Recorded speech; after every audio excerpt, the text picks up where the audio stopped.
Bueno, hasiko gea, lehenengo gauza, egun on. Esperemos que después de este café nos aguantéis un poquito más.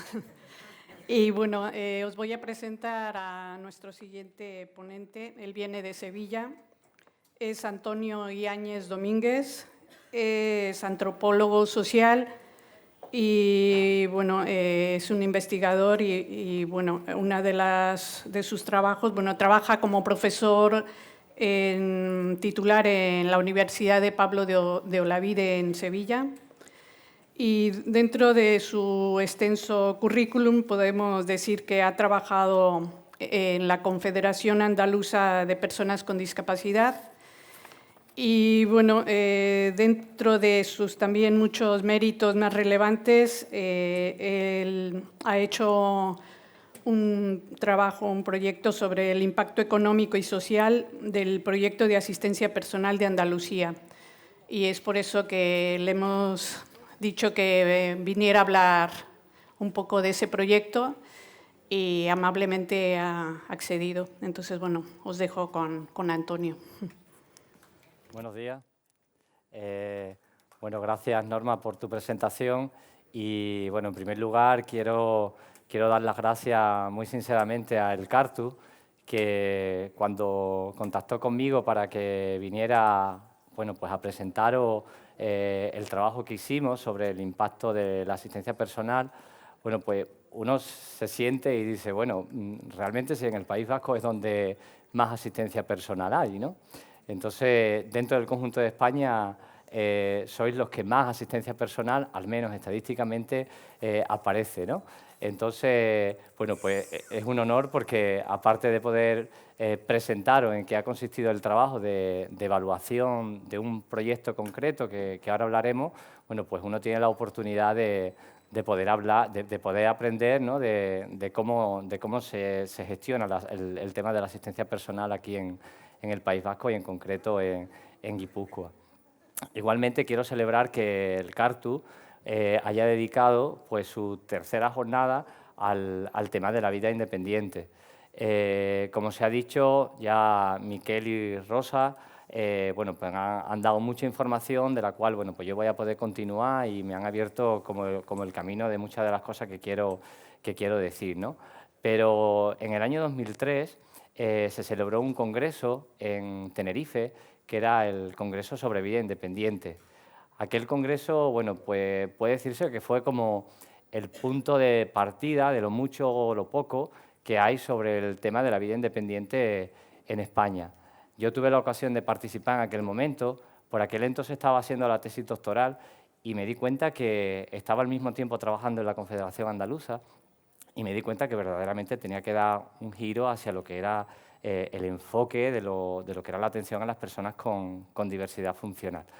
Entonces, bueno, a nivel de colectivo, desde que el colectivo empieza a conformarse, ha habido como una serie de reivindicaciones y lo que podríamos llamar como los temas tradicionales o clásicos en los que el movimiento se ha venido a salir a protesta, ¿no? Pues como puede ser el tema de la educación, el empleo, el de las barreras, que fue casi el primero, pero luego uno se da cuenta de que empieza a haber temas más emergentes. No es que la vida independiente sea un tema emergente, pero cómo poder plasmar la vida independiente a través de lo que es la figura de asistencia personal, sí que son nuevos temas que aparecen como reivindicación del propio colectivo. Entonces, bueno, pues poder presentaros esa visión de lo que es la asistencia personal, dejando un poco al lado necesario esos otros temas, pero unos temas que tienen un recorrido mayor, bueno, pues siempre es agradable. En el contexto del Congreso, como os decía, una activista norteamericana empezaba su conferencia con una pregunta que, plagiándola, quiero comenzar yo también un poco mi presentación. Ella preguntaba entre las personas asistentes a aquel congreso, preguntaba, y es la pregunta que lanzo, ¿quién de vosotros, de vosotras, vivís en una residencia? Me gustaría, por favor, que levantarais la mano o emitierais algún sonido si alguien no puede y demás. 1, 2 y 3. No sé si es una decisión personal que habéis tomado de vivir en una residencia o... Bueno, no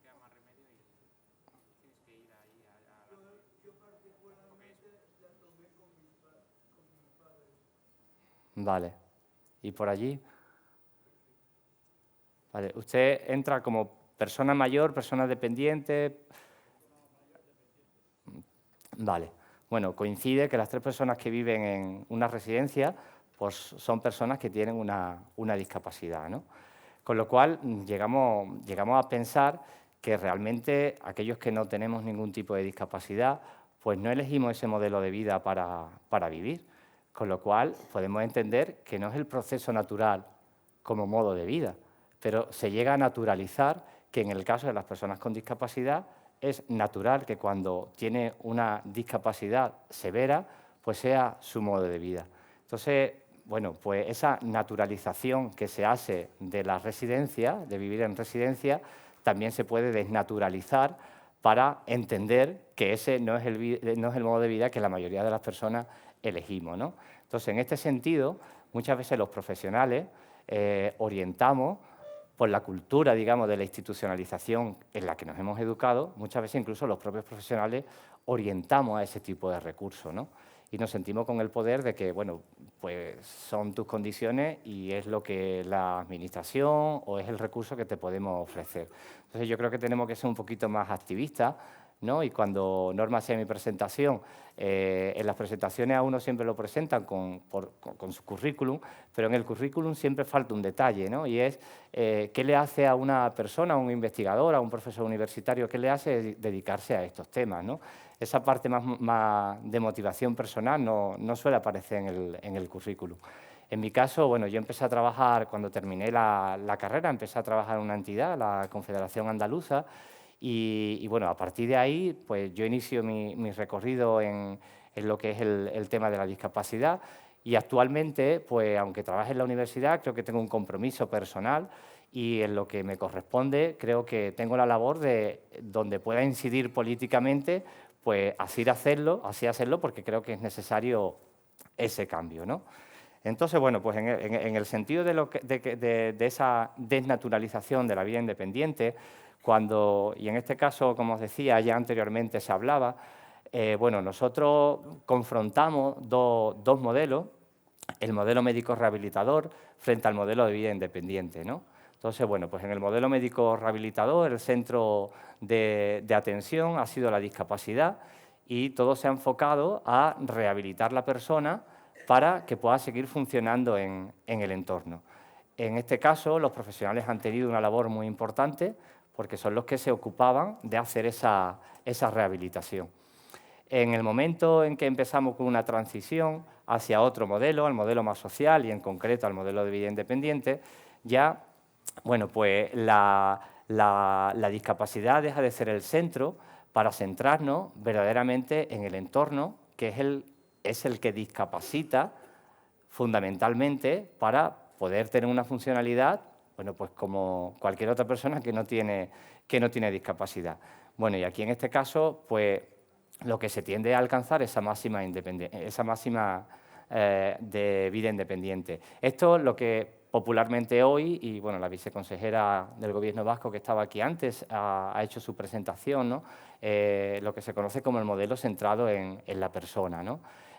Hasta ahora es más común que la persona se adapte al servicio más que el servicio a la persona. Entonces, bueno, yo creo que esto es un fallo del sistema y creo que es importante que la tendencia sea precisamente a ese modelo en el que el centro sea la persona y sus necesidades. Bueno, vida independiente, y ya Miquel y Rosa lo hablaba, pero vida independiente significa ser capaz de vivir de la forma que tú elijas, con la gente que tú elijas. Y significa tener posibilidad de elegir quién te ayuda y la forma en que te ayudan. No se trata necesariamente de hacer las cosas por ti mismo, se trata de tener el control sobre tu vida en el día a día. Aquí es importante distinguir que uno puede tener reducida su autonomía física, es decir, uno puede tener ciertas limitaciones pues, para moverse en su entorno, pero no tiene por qué tener mermada su autonomía moral. ¿Vale? Es decir, yo no me puedo desplazar, pero puedo decidir cuándo, dónde y con quién, ¿no? Que es el lema un poco que aparece aquí en la diapositiva. Entonces, bueno, creo que es importante esa distinción entre la autonomía física y la autonomía moral. Una persona sin autonomía, que tenga escasa autonomía física, no tiene por qué limitarse en su autonomía moral. Bueno, el marco legal en concreto de la asistencia personal, porque ya se decía antes, estamos hablando de vida independiente, pero uno de los ingredientes fundamentales para la vida independiente es la asistencia personal y yo en concreto elijo este elemento para mi presentación, ¿vale? Si no quiero que se circunscriba la asistencia personal como el único elemento para conseguir la vida independiente, porque cuando hablamos de vida independiente, ya anteriormente quedó bien explicado, son otras muchas más cosas, ¿no? Es vivienda, es accesibilidad, etcétera. Entonces, bueno, pues aquí tenemos la Carta Magna para las personas con discapacidad. Esta es una carta de derechos humanos fundamentales y es el marco en el cual, bueno, pues uno tiene que defender en este momento los derechos de las personas con discapacidad. En concreto, el artículo 19, pues bueno, pues habla del derecho a vivir de forma independiente y a vivir en la comunidad. Y otro marco legal a nivel ya de España, bueno, pues es lo que os pongo aquí, la mal llamada Ley de Dependencia. Yo creo que el lenguaje construye pensamiento y es importante que la ley la llamemos por su nombre, porque si llamamos la Ley de Dependencia, pues realmente estamos fomentando, ¿no? O parece, lo primero que se nos viene es la dependencia. Entonces, realmente la ley lo que promueve es la autonomía personal, ¿vale? Entonces, creo que es importante que hablemos con precisión cuando hablamos en estos términos. E igualmente aquí el artículo 19 es el que recoge la prestación económica de asistencia personal. En Andalucía, y bueno, y esto era un poco como contextualización a modo comparativo de lo que pueda ser en el País Vasco, pero que más o menos la ley cuando se pone en marcha en el conjunto del territorio español se hace de manera muy similar, con algunas diferencias, pero de forma muy similar. Bueno, pues cuando una persona quiere ser valorada, pues tiene que presentar su solicitud y a partir de ahí se inicia el expediente, ¿no? Hay una valoración del grado de dependencia, según el baremo que tenemos a nivel nacional, se hace el reconocimiento de la dependencia y a partir de ahí se hace la elaboración del plan individual de atención. Si nosotros tenemos en cuenta, digamos, el catálogo de prestaciones que recoge la ley de promoción de la autonomía personal, y no sé si desde detrás se puede ver con precisión esta tabla con tantos números, pero bueno, lo importante es que si nos fijamos en la penúltima columna, al final tenemos el resultado del número de prestaciones de asistencia personal que hay en el conjunto del territorio español, que son 6.529. Si tenemos en cuenta por comunidades autónomas, pues lo que os decía al principio, ¿no? Aquí tenemos el dato del País Vasco que aparece con 5.601. Es decir, que tenéis un porcentaje en el conjunto de España muy alto, ¿vale? Entonces, bueno, pues esto es importante tenerlo en cuenta. Pero si nos quedamos con el término absoluto, ¿vale? Y estas son estadísticas a 30 de abril de 2018, son las últimas que el INSERSO ha publicado. Si tenemos en cuenta la prestación de asistencia personal en comparación, por ejemplo, con la atención residencial, vemos que 159.315 es de atención residencial. Y esto ya nos dice mucho, ¿vale? Esto nos dice en qué modelo nos situamos. Es decir, puede haber mucha voluntad para plasmar el modelo de vida independiente, pero cuando vamos a las evidencias nos damos cuenta de que sigue habiendo un modelo imperante, que es el modelo más residencial, ¿no? Comparativamente vemos que las diferencias son bastante grandes. Si os fijáis, en el caso de Andalucía tenemos 9 personas. 9 personas en Andalucía que reciben la prestación de asistencia personal, pero otras comunidades como Aragón tiene 0 personas. ¿Vale? Entonces estamos hablando de la prestación de asistencia personal y los números nos están diciendo mucho, ¿vale? ¿Qué motivo, cómo podemos interpretar, digamos, esa escasa representación de la asistencia personal en comparación con otro tipo de servicios? Bueno, pues en un principio muchas veces hay un desconocimiento de la propia prestación entre las propias personas con diversidad funcional, pero también entre los profesionales y entre la ciudadanía en general. En el contexto, digamos, de Andalucía, cuando yo contacto a nivel de investigación y voy hablando con las compañeras que implementan la ley, que fundamentalmente son trabajadoras y trabajadores sociales, cuando le pregunto intencionadamente, oye, ¿qué tal la prestación de asistencia personal? En muchas ocasiones me dice, no, esa prestación la recoge la ley, pero esa nosotros no la tramitamos. ¿Pero por qué no la tramitáis? Uy, eso es muy difícil que te la den. Entonces, son comentarios que hacen los profesionales en donde te das cuenta realmente que la prestación de asistencia personal es una gran desconocida dentro del catálogo que establece la ley. Al mismo tiempo, muchas veces hay una confusión de la asistencia personal con otras figuras, como puede ser el cuidador-cuidadora o la auxiliar de ayuda a domicilio. ¿Vale? No sabemos realmente en qué consiste la asistencia personal. ¿Vale? Y hay que distinguir, la asistencia personal no son exclusivamente cuidados en el propio domicilio, es una figura con una diversidad grande a la hora de las funciones que realiza. Luego hay una falta de facilidades por la Administración, porque esta prestación se lleva mediante pago directo y no siempre la persona le resulta fácil autogestionarse esa prestación. Entonces, bueno, pues creo que es importante también empoderar a la persona para que sea capaz y tenga las habilidades y conocimientos para hacer esos trámites. La prestación, la ley habla de que se vincula a la educación y al empleo, aunque aquí en el País Vasco, y anoche con Xavier lo hablábamos, tiene la coletilla de así como otra. Entonces, bueno, pues vosotros habéis sido muy hábiles y ese así como lo habéis aprovechado para ampliar, digamos, la cobertura de lo que sería la asistencia personal.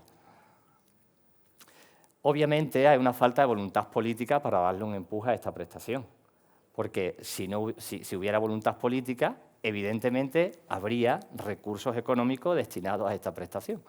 Entonces, en el discurso político puede haber mucha conciencia de la importancia de la prestación, pero no es solo cuestión de voluntad, sino de ver plasmado que realmente se está ejecutando esa voluntad.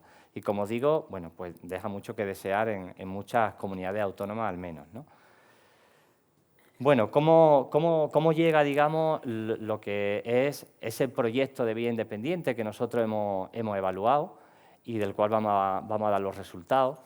En Andalucía, bueno, dentro del conjunto de España está el movimiento de vía independiente y en Andalucía en concreto hay un grupo de personas que crearon Vía Independiente Andalucía, y son personas, obviamente, que tienen asumida lo que es la filosofía independiente y lucha para que eso pueda ponerse en práctica.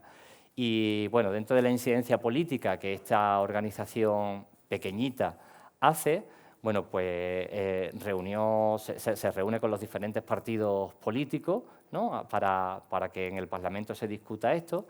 Y, bueno, pues en el año 2013 se llevó a cabo, hicieron una comparecencia pública en el Parlamento andaluz y consiguieron que se aprobara una proposición no de ley. Esta proposición no de ley en el Parlamento obligaba al Gobierno andaluz. Una proposición de ley no tiene carácter de obligatoriedad, igualmente queda dentro de la voluntariedad. Pero en este caso, digamos, la proposición no de ley lo que pretendía es que se desarrolle la prestación de asistencia personal en la comunidad autónoma andaluza y, mientras tanto, se apruebe un proyecto piloto. Entonces, esto se llevó a cabo y en este momento y actualmente lo que hay y lo que sigue es ese proyecto piloto, ¿vale? Si fijaros que de 2013 a 2018 han pasado 5 años, tiempo suficiente como para haber experimentado esa experiencia piloto y haberse podido desarrollar más la prestación, pero no se ha desarrollado. Ha habido 2 borradores y esos 2 borradores, bueno, pues de momento no ha salido a la luz. Entonces, bueno, pues esta organización, Vía Independiente Andalucía, lo que está llevando a cabo es un proyecto de asistencia personal en un grupo de 7 personas. Entonces, es muy limitado, ¿vale? Es decir, 7 personas se benefician de este proyecto porque es la subvención que reciben por parte de la Dirección General de Personas con Discapacidad, pero si lo que pretendemos es que sea una prestación con carácter universal, obviamente con lo que es un proyecto dependiente, además de subvenciones, lo que supone depender de una subvención, que un año te la pueden dar y otro año no te la pueden dar, pues obviamente esto, todos los años este grupo de personas están con la incertidumbre de si la convocatoria saldrá, si el proyecto lo aprobarán. Entonces esto condiciona en muchas ocasiones pues implementar verdaderamente un proyecto de vida independiente a largo plazo, porque está condicionado a esta subvención. Y bueno, nosotros, como agente externo, se nos pidió que hiciéramos una evaluación de lo que era el primer año del proyecto, ¿vale? Si por eso el periodo que evaluamos ha sido desde marzo de 2015 a agosto de 2016, evaluamos esa primera experiencia, bueno, pues para ver qué cambios se estaban dando. Entonces, bueno, pues en ese sentido lo realizamos un compañero economista, porque la metodología que utilizamos requería, digamos, de una persona con conocimiento en la materia y, bueno, pues un servidor, ¿no? Y entonces, bueno, lo que queríamos era evaluar el impacto social, pero también económico de ese proyecto. El número de participantes eran 7. De esos participantes, ahora vamos a ver un vídeo donde vamos a ver una de las personas que participaba en el proyecto antes de incluirse en el proyecto, ¿vale? Que es la historia de Miguel. Bueno, la metodología que utilizamos es una metodología que es el retorno social de la inversión y, bueno, y la financiación vino por parte de la Universidad Internacional de Andalucía. Me parece importante, y antes se ha dicho, y yo ayer se lo decía a los compañeros y compañeras, en medicina no circula un fármaco si no hay evidencia de que ese fármaco funciona. En lo social nos dejamos muchas veces llevar más por esa intuición, ¿no? Entonces, en ese sentido, yo creo que es importante que se recojan evidencias de ese programa que vosotros tenéis, donde se demuestre realmente qué efectividad está teniendo, ¿vale? Entonces, bueno, no sé si el vídeo está preparado. El vídeo el documental se llama Volar y son 4 historias de personas. Nosotros vamos a ver un fragmento cortito de una de ellas para que, bueno, pues hagáis un poco la idea de cómo era su vida anteriormente a entrar en el proyecto, ¿vale? Y bueno.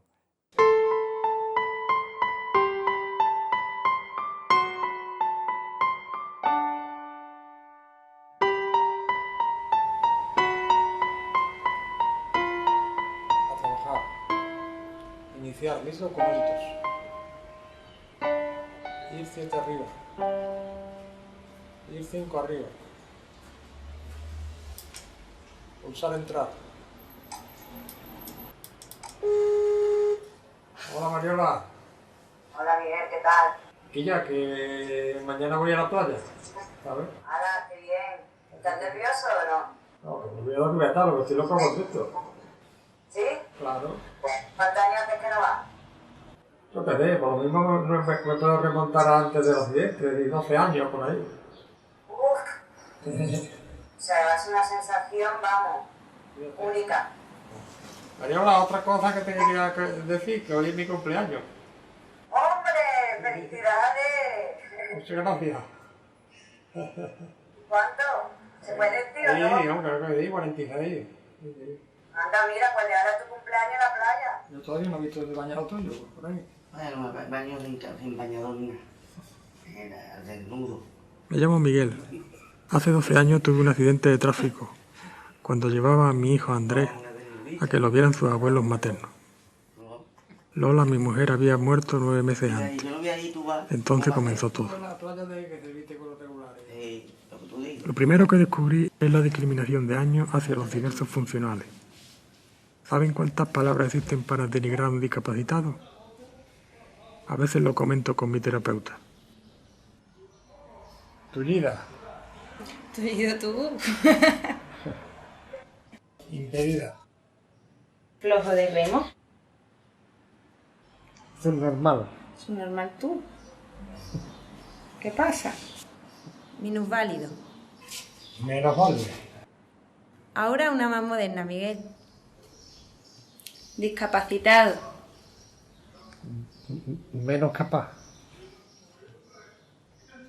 Diverso. Diverso tú.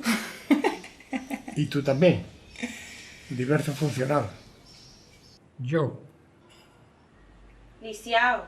Así soy en plano corto y así en plano general.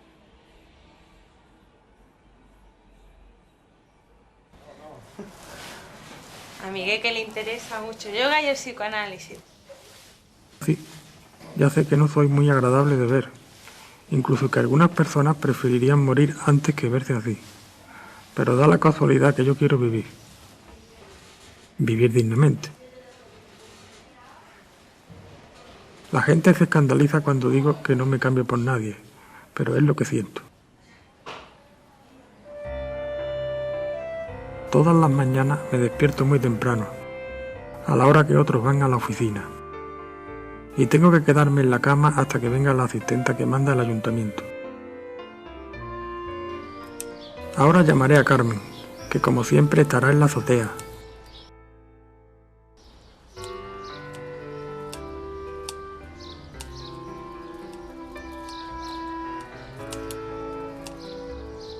Bajará y dirá las mismas palabras de todos los días.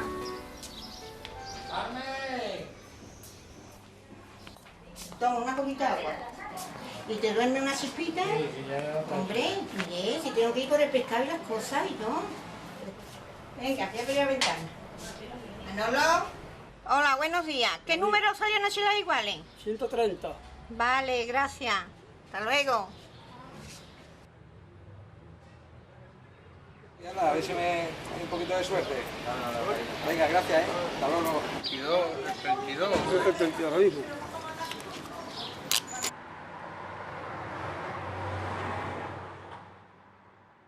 Toma una copita de agua. Ahora te duerme una chispita y yo voy a ir por el pescado a la calle Morón. Cuando venga. Vivo con mi hija Andrés de 11 años, Tú te duermes un poco.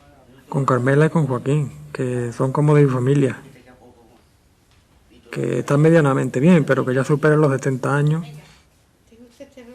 y la verdad es que cargan prácticamente conmigo. Hace unos días Carmen estuvo enferma. La situación no se le escapa a Andrés. Ya me ha dicho en más de una ocasión: papá, el día que falte alguno de los dos, ¿qué pasará con nosotros? Podemos estar en la plaza, ¿ves? Lo primero es que estas personas hace tiempo que debían de haber dejado mi cuidado. Muchas veces me siento culpable, pero ¿qué hacer? Venga, ahora las gafas. Y ya vamos a estar en el coche y la playa.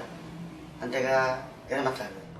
Y por mi mente ya iba fluyendo el amor y la ilusión de que decía y que tú me estabas besando.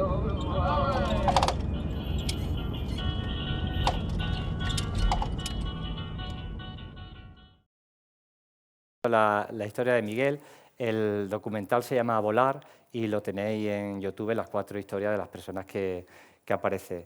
Miguel falleció en diciembre del año pasado y bueno, afortunadamente, dentro de su activismo, consiguió, digamos, ver la asistencia personal en su propia vida, ¿no?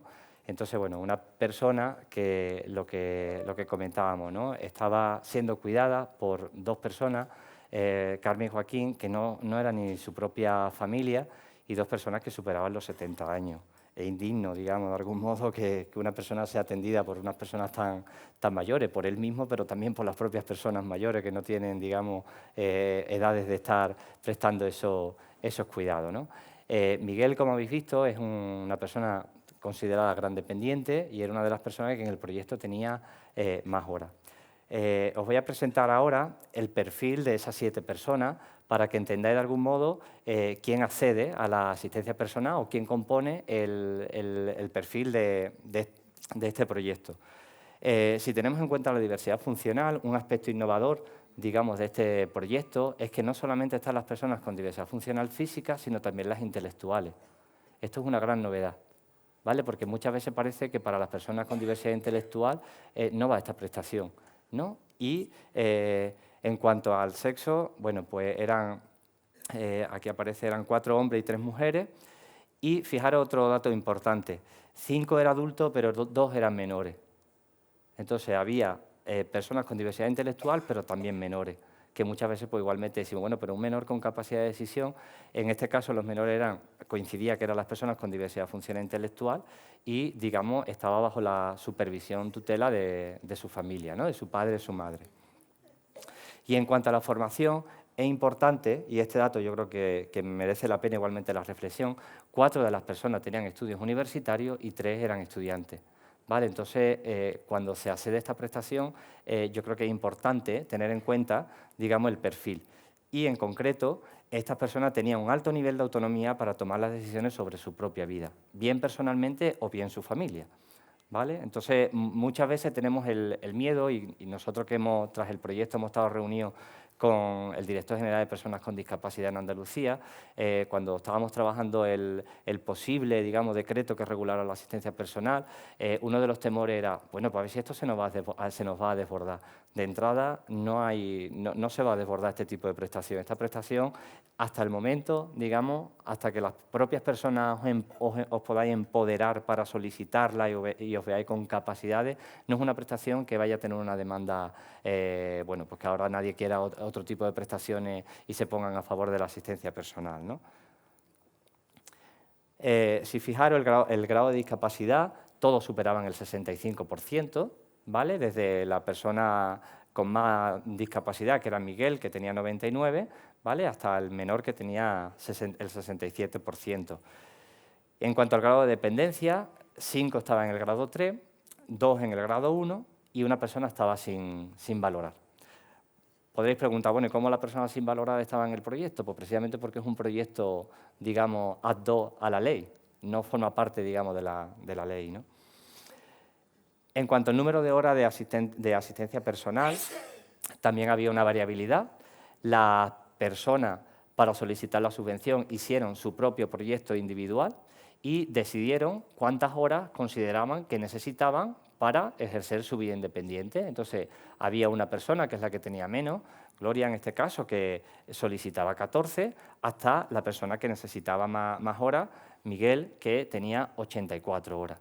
¿Vale? Entonces, a nivel de hora, pues igualmente, es decir, cada uno tiene que ser consecuente y responsable de decir, bueno, pues yo lo que necesito es esto, ¿no? Y aquí hay que aludir un poco al sentido de la responsabilidad, que tú tienes tu proyecto de vida independiente, pero tiene que ser consecuente que está consumiendo, digamos, un servicio público y que hay otras muchas personas que también tienen que tener derecho a ese servicio, ¿no?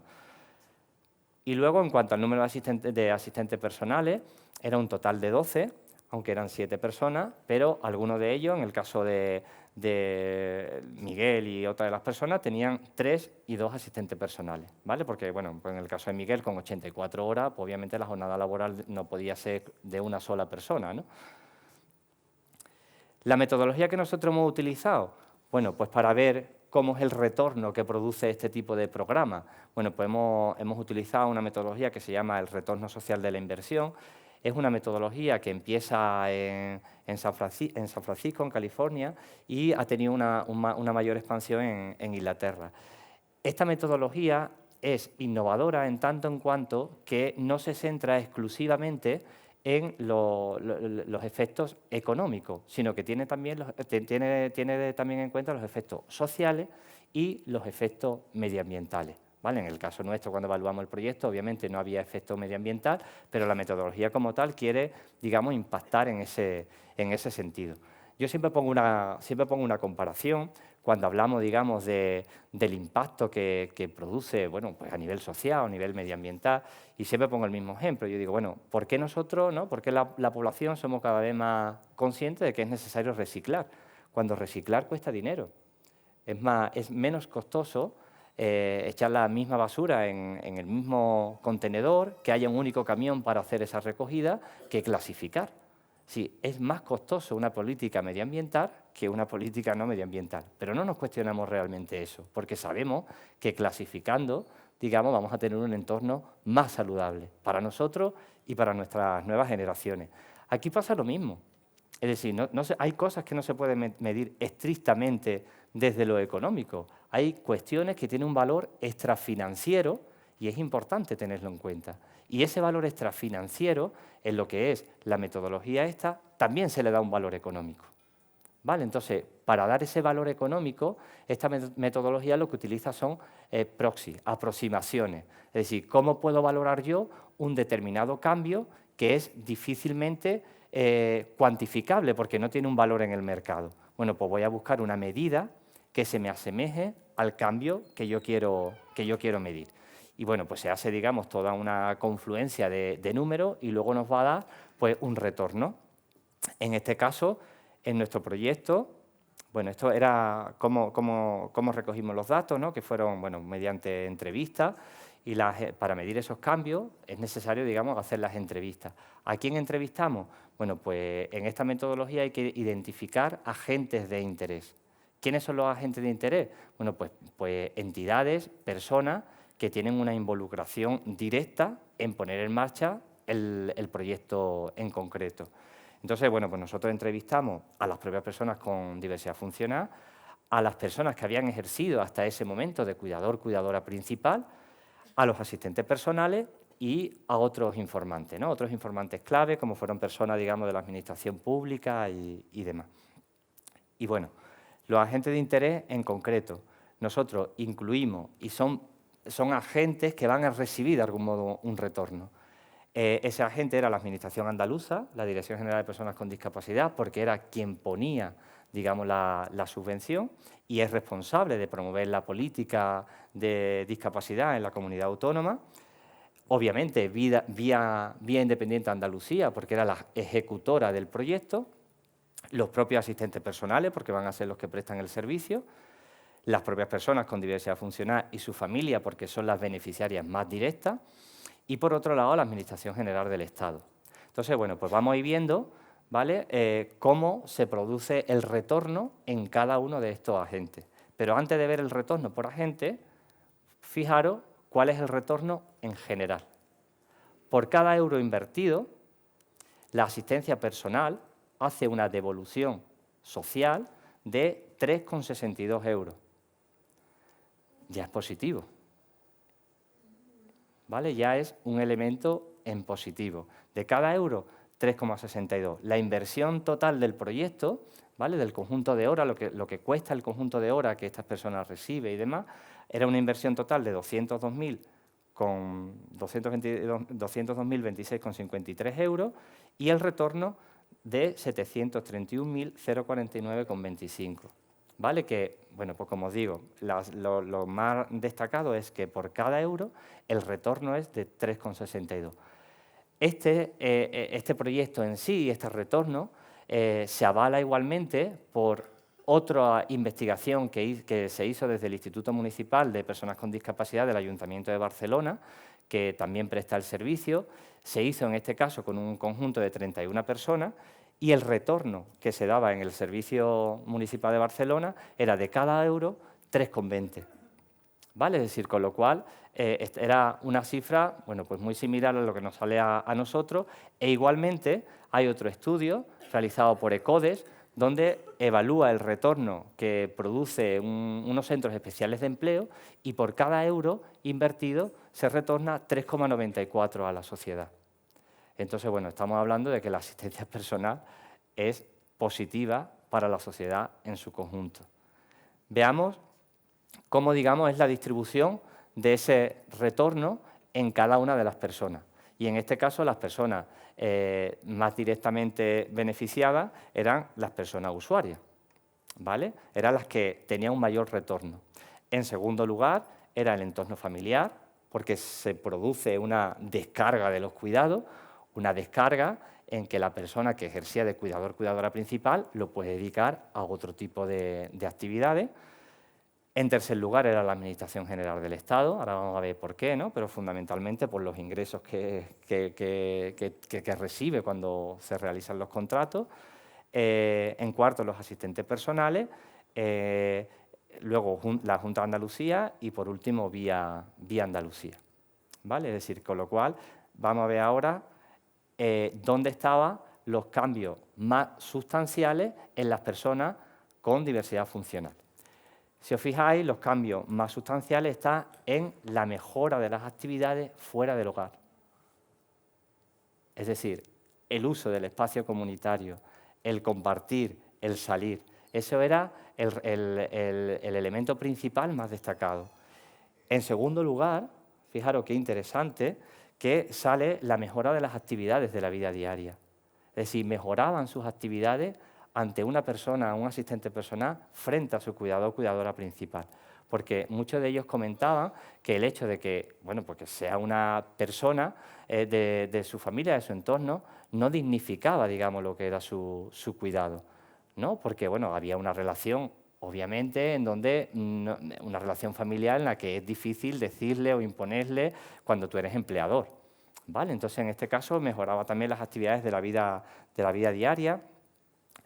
El tercer elemento era el desarrollo personal, la capacidad de autodeterminación, de la toma de decisiones, mejoraba muchísimo, ¿vale? Porque, por lo mismo, porque uno puede tomar decisiones en el momento en que es empleador y no se lo tienes que pedir como favor al familiar que te está cuidando en ese momento, ¿no? Y, bueno, luego había otro tipo de mejora también en las actividades domésticas, en el bienestar emocional, mejoraba las relaciones familiares.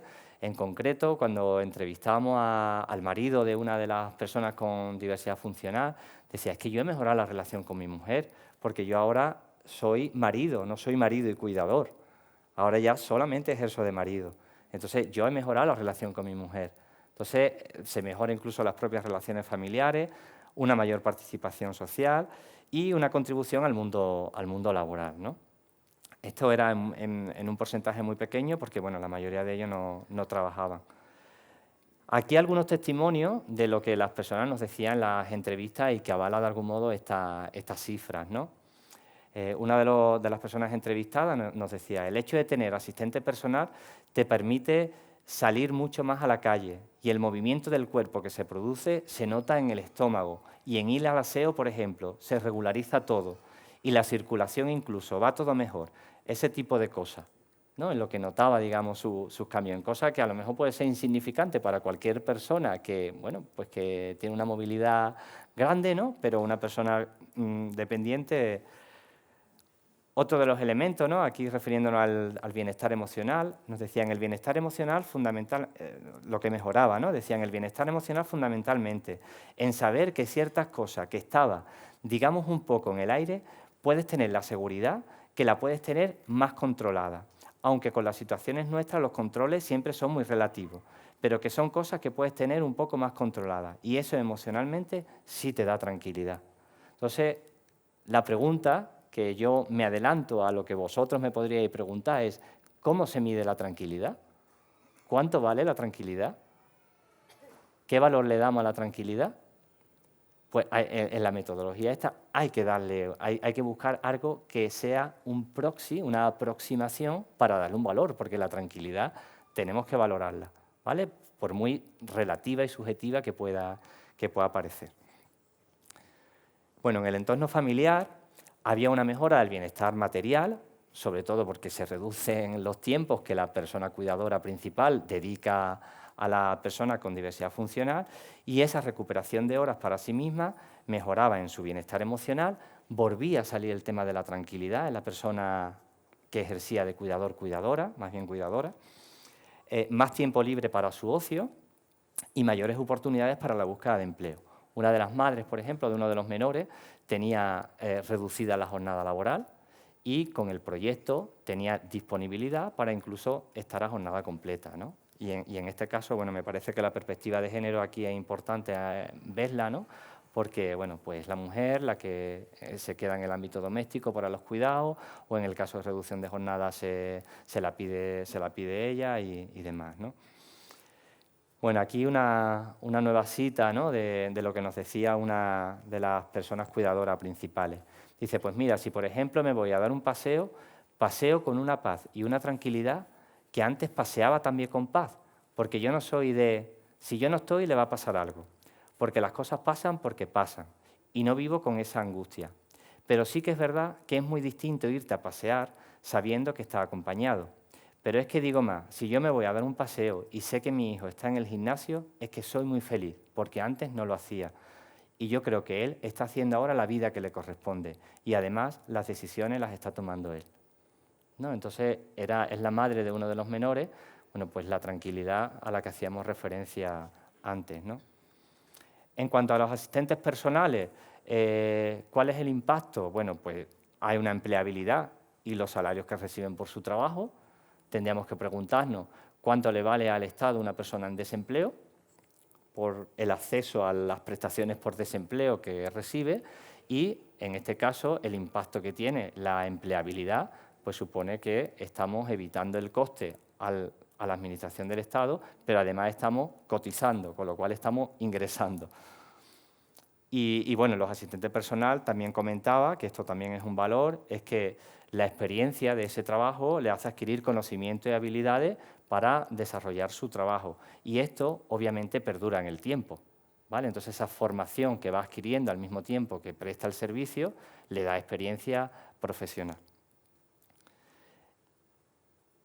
Uno de los asistentes personales decía, hombre, yo estoy aprendiendo mucho, lo mismo con él que con las niñas que vienen de ayuda a domicilio, porque cada una me enseña un poquito. Si porque yo me creo que hago una cosa, como yo la hago, es la mejor. Y llega otra y dice, verá, no sé, y me enseña a hacerla de otra forma. No, entonces ese contacto con la propia persona, donde le va dirigiendo sobre cómo tiene que hacer el aseo personal mismo, bueno, pues un aprendizaje, ¿no? Por eso Miquel yo creo que hacía referencia antes al tema de la formación y abogaba porque la formación tiene que venir por parte de la propia persona, aunque usted es un melón difícil de calar.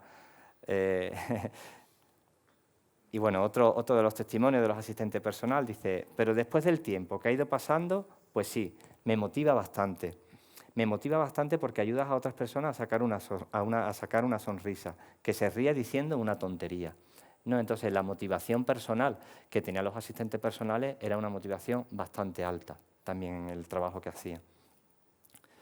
En la Administración General del Estado, bueno, pues recibe los ingresos procedentes por parte de la Seguridad Social, hay una recaudación del impuesto sobre la renta, ¿no?, el IRPF, que tenemos que hacer todo trabajador o trabajadores, y luego hay unos ahorros indirectos, como puede ser la reducción de posibles prestaciones por desempleo o cualquier otro recurso que se accede cuando uno no está trabajando y carece de recursos, como puede ser rentas mínimas y demás, ¿no? Bueno, ¿qué retos plantea esto? Porque es obvio que el impacto que sale es un impacto positivo. Desde el momento en que decimos que por cada euro invertido se retorna 3,62, ya la impresión que nos da es una impresión positiva, pero bueno, todavía hay mucho camino por labrar, ¿vale? Entre otras cosas, bueno, pues es necesario del desarrollo de una normativa específica que regule la asistencia personal. Y, como hablábamos antes, no solamente la asistencia personal, que es un elemento para la vida independiente, sino que quizá podríamos hablar de una posible ley de vida independiente, donde recoja todos esos elementos que anteriormente se hablaba, ¿no? Luego, la figura del asistente personal es una figura que no está regularizada, aparece en determinados convenios y las personas cuando contratan un asistente personal se tiene que buscar otra figura para contratarla, es decir, no la contrata como asistente personal, la puede contratar a través de otra figura, aún ejerciendo de asistente personal, o tiene que buscarse un convenio que regule, digamos, esa asistencia personal. Pero realmente es una figura que ahora mismo carece, digamos, de perfil profesional, ¿no? Y, por tanto, es necesario que se establezca un marco laboral. Y bueno, os decía al principio que cuando participaba en el Congreso de 2003, de Vida Independiente, parecía que la asistencia personal, bueno, pues era una cosa como muy utópica, ¿no? Y estamos más cerca, porque hay proyectos pilotos, no estamos en el momento deseable, hay mucho camino, como decimos, por labrar, pero bueno, estamos más cerca. Entonces, bueno, pues quiero terminar pues con una cita de Eduardo Galeano, que me parece que nos motiva, ¿no?, aquello que, bueno, pues creemos que las posibilidades de cambio en algún momento pueden llegar. Y dice así, dice, la utopía está en el horizonte. Camino 2 pasos, ella se aleja 2 pasos y el horizonte se corre 10 pasos más allá. Entonces, ¿para qué sirve la utopía? Para eso, para caminar.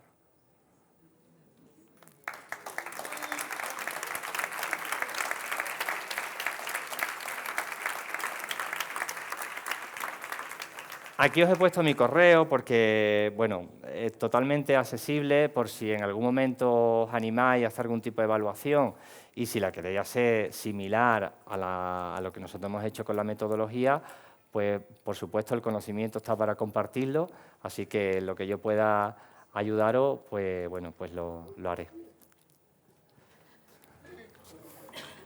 Bueno, No sé si tenéis preguntas.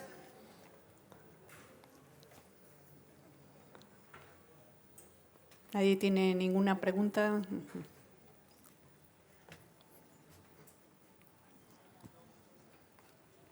Bueno, yo vivo en un piso de protección oficial, pero de minusválidos, pero tenemos una salida al balcón que es imposible salir, no se puede salir.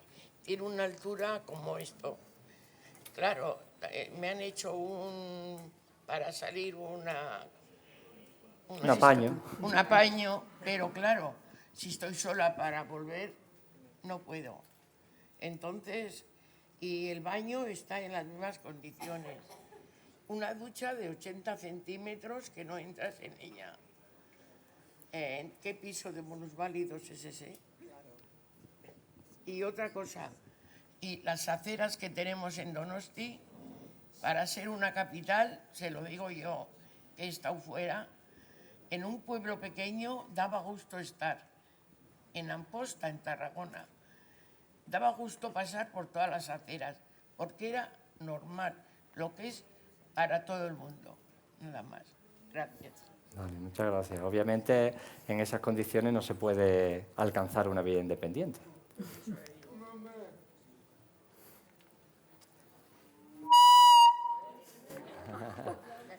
Se acopla. Sí. Buenos días.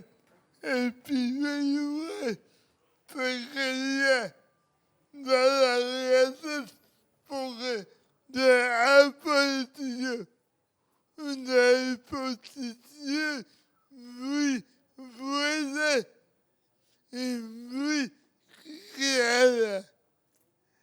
Gracias. Y lo que no entiendo es que cómo si es beneficioso para la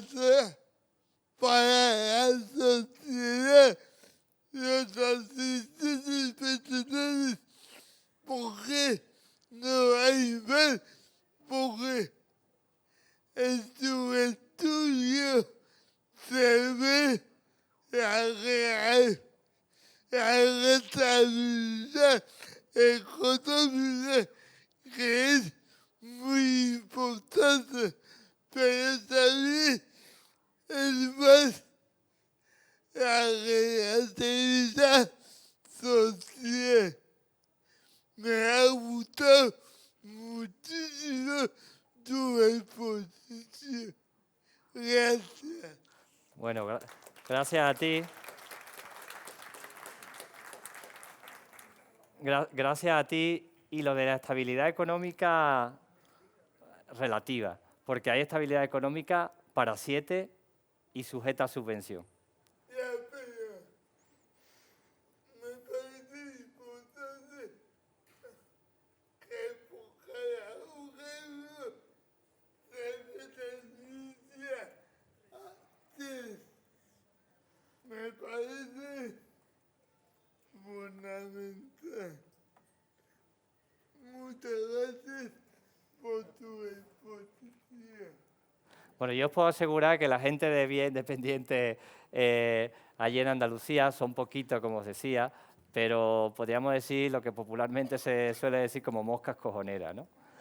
Entonces, son unas personas que están constantemente, son muy peleonas, y en concreto en Málaga hay una persona, bueno, muy similar a ti físicamente incluso, César, que César lo ve algún representante político y tiembla, porque no se corta, lleva sufriendo la discriminación por su discapacidad años, y donde tiene posibilidad de ponerse la cara colorada a algún político, os aseguro que lo hace. Entonces, cuando un político entra y ve César, os puedo asegurar que se le pone la piel de gallina. No tiene que Claro, ser. porque claro, es lo que dice, ya basta de voluntad política, yo llevo discriminado muchísimos años, no quiero morirme siendo discriminado, ¿no? Entonces, bueno, pues una lucha permanente. A mí me parece que lo que has dicho, bien por derechos, bien por César, ¿no? Él quiere tus derechos. Claro. Pienso yo, ¿no? Además, Sí. además, mira, antes hablábamos precisamente de eso, ¿no? Sí. Yo creo que la cuestión es que nos creamos y nos empoderemos con que es un derecho, porque es un derecho que recoge la Convención, que es una Carta de Derechos Humanos. Es que si los demás. Entonces, yo lo tengo que reivindicar como derecho. No estoy pidiendo un favor a nadie, no estoy pidiendo una prestación graciable, estoy pidiendo un derecho enmarcado dentro de lo que son los derechos humanos, dentro de lo que es la Convención, ¿no? Y yo creo que eso es importante que cada cual lo asuma, ¿no? Que cuando se pide, no le está pidiendo ningún favor a la Administración, le está pidiendo nada un a cambio, derecho. o nada, a ver, nada. Es nuestros derechos. Eso es. Derechos. Eso es. Nada más, si no pedimos más. Eso es. Eso es. Derechos. Y obligaciones también, claro. No, claro, claro, sí, pero en cuanto a lo que es el derecho a la asistencia personal, que viene recogido incluso, bueno, la misma Convención, ¿no? Sí, sí, hay gente, ya os digo, mosca cojonera. Sí, sí, sí.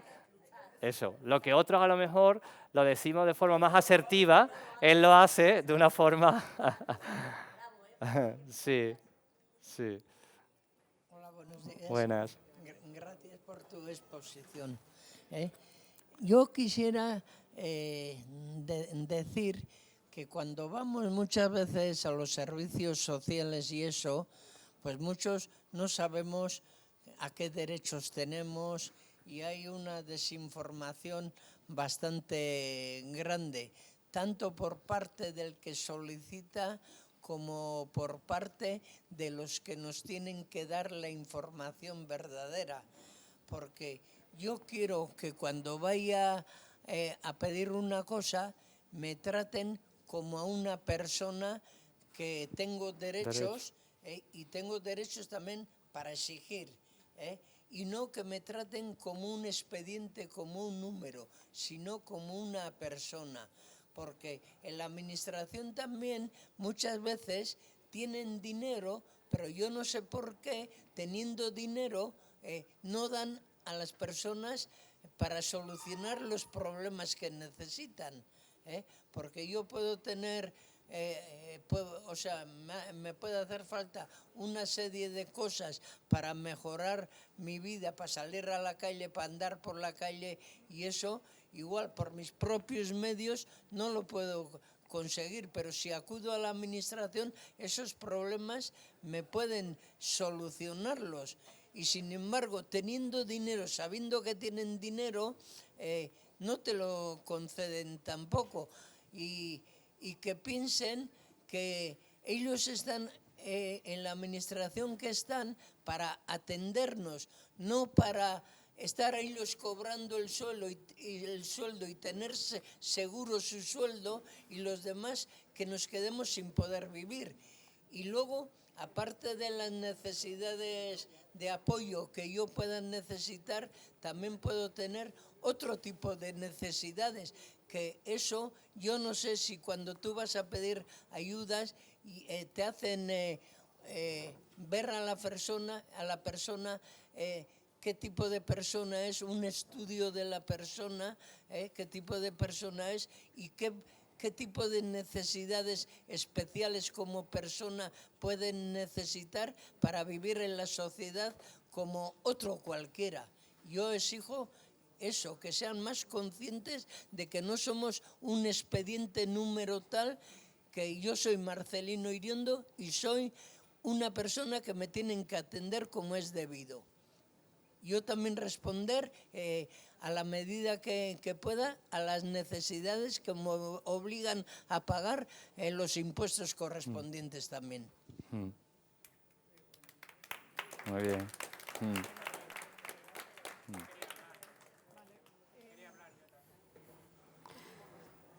¿Nos da tiempo a una más o...? Una, la última. Yo lo que no entiendo es que tengo una gran discapacidad y estoy ganando una pensión tan pequeña. Es lo que no entiendo. Tenía que tener una pensión más grande.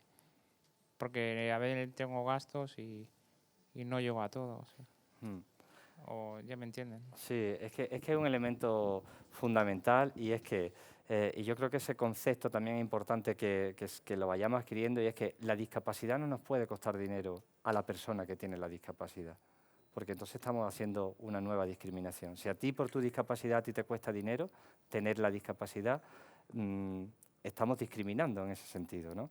Entonces tú tienes una prestación pequeña, pero es que además de esa prestación consumes dinero para determinados cuidados por tu propia discapacidad. Pues, no sé, imaginemos que vas a un rehabilitador, a una rehabilitadora, es decir, eso que para ti es necesario porque no te puedes mover, digamos, lo tienes que sacar muchas veces de tu bolsillo porque la Seguridad Social no te la considera que no es rehabilitación. Una avería de la silla o Efectivamente, un montón de gastos. eso es. Es lo que no comprendo, la verdad. Eso es. Sí, sí. Bueno, pues muchas gracias, Antonio, por habernos A vosotros. dado una clase aquí. Nada, a vosotros. Gracias.